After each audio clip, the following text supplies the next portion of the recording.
Number 4248 was built in 1916 at Swindon Works. It is one of the four 200 class of 280 tank engines designed by George Jackson Churchward. Number 4248 spent most of its working life hauling coal trains in and around South Wales. After being withdrawn from service in 1963, the engine spent many years in Barry Scrapyard. It was rescued from there in 1986. Number 4248 was purchased for the museum with the support of a Museums and Galleries Prism grant. The engine has been conserved at steam and is on display as if it is a locomotive under construction in the boiler shop area of the museum.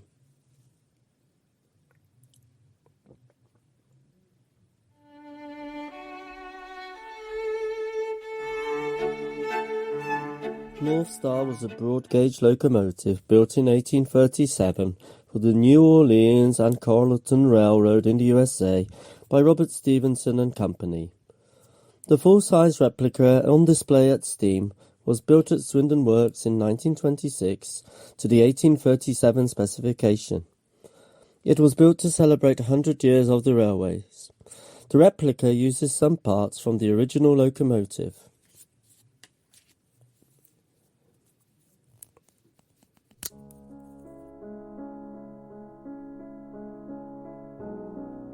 Charles Collett, Chief Mechanical Engineer at Swindon Works between 1922 and 1941, designed the King class to be the most powerful express passenger steam locomotive in Britain. In 1927, King George V was the first of the King locomotives to be built.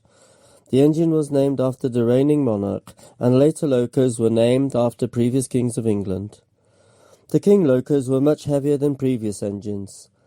A number of bridges and platforms had to be strengthened to accommodate them. The Kings weren't used in Cornwall because the Royal Albert Bridge was too weak to support their weight. In 1927, King George V was sent to the USA to take part in the centenary celebrations for the Baltimore and Ohio Railroad. While there, it was presented with the brass bell which is still attached to the front of the locomotive. In 1947, the GWR began experiments leading to a number of modifications to ensure the King locomotives continued to perform well. By the time King George V was retired in 1962, it had travelled nearly 2 million miles.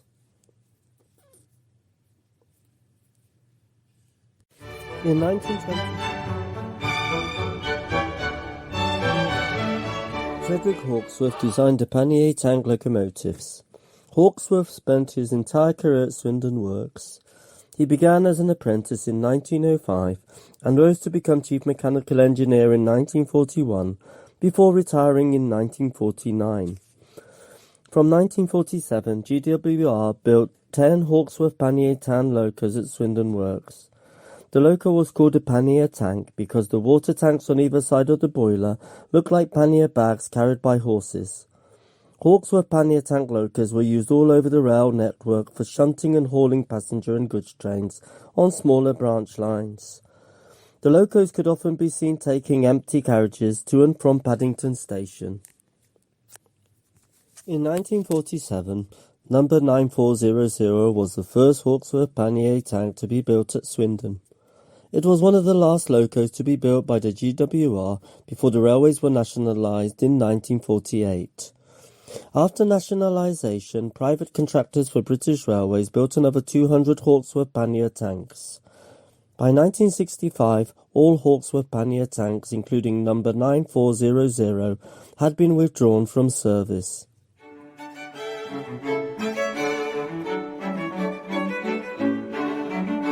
Standard Class 9F number 92220 Evening Star is a preserved British steam locomotive completed in 1960. It was the last steam locomotive to be built by British Railways. It was the only British mainline steam locomotive earmarked for preservation from the date of construction. It was the 999th locomotive of the whole British Railway standard range.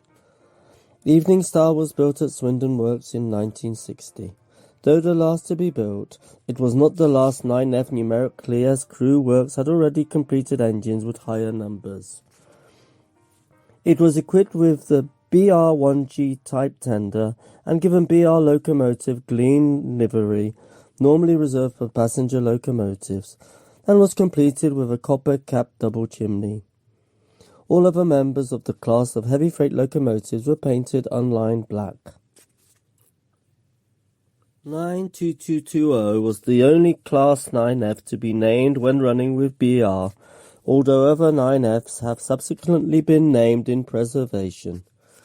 The name Evening Star was chosen following a competition run in 1959 and 60 by the BRW Western Region Staff magazine. A special commemorative plate was affixed below the nameplate on the smoke deflectors. 92220 was used over the Western Region and over the Somerset and Dorset Joint Railway line. Its main duties were as a heavy freight locomotive. However, 92220 was never just any locomotive. It working closely controlled to ensure she returned home regularly for cleaning and maintenance in view of the special workings and exhibitions for which the engine was required. Evening Star remained in operation into the 1980s on various private lines for numerous excursions and is one of 9 surviving 9Fs. From July 1973 it operated on the Keighley and Worth Valley Railway, moving to the National Railway Museum York in May 1975. In 1986 it was loaned to the North Yorkshire Moors Railway and in 1989 to the West Somerset Railway. Since withdrawal, it has been a static exhibit at the National Railway Museum. After a brief period displayed at the National Railway Museum Shildon, the engine returned to its birthplace Swindon Works on the 3rd of September 2008. Evening Star remained on display for 2 years at the Swindon Steam Railway Museum to celebrate its 50th anniversary. It returned to York in 2010, whilst the GWR locomotive number 4003 Lodestar took its place at Swindon.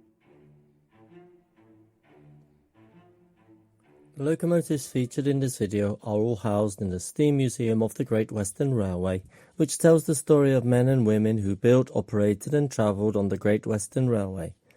The museum features not only these famous locomotives, but it is possible to drive the train simulator, travel through the history of Swindon's Great Western Railway, and even work the signals in the interactive GWR signal box. The museum is housed in a beautifully restored Grade 2 railway building in the heart of the former Swindon Railway Works.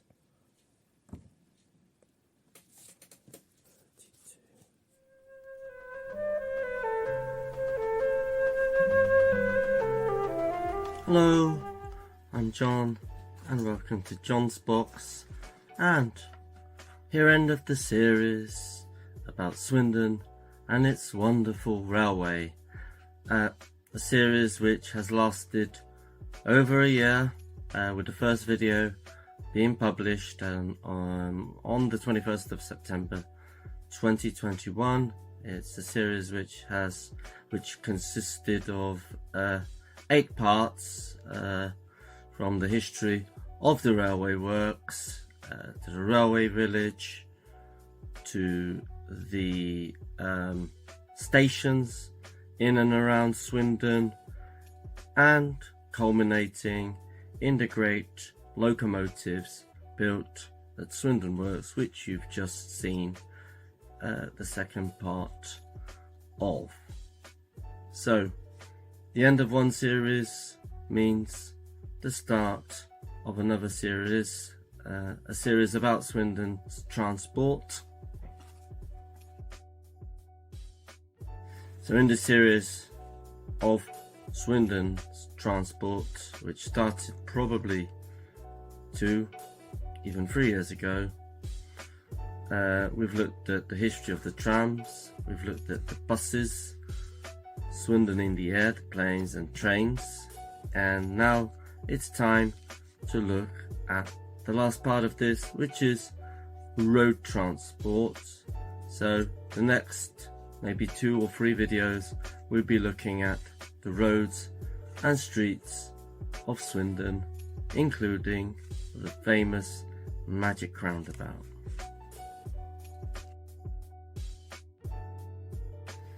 So that's all to come shortly. In the meantime, I leave you with cheers and thanks for getting to the end of this video. Bye.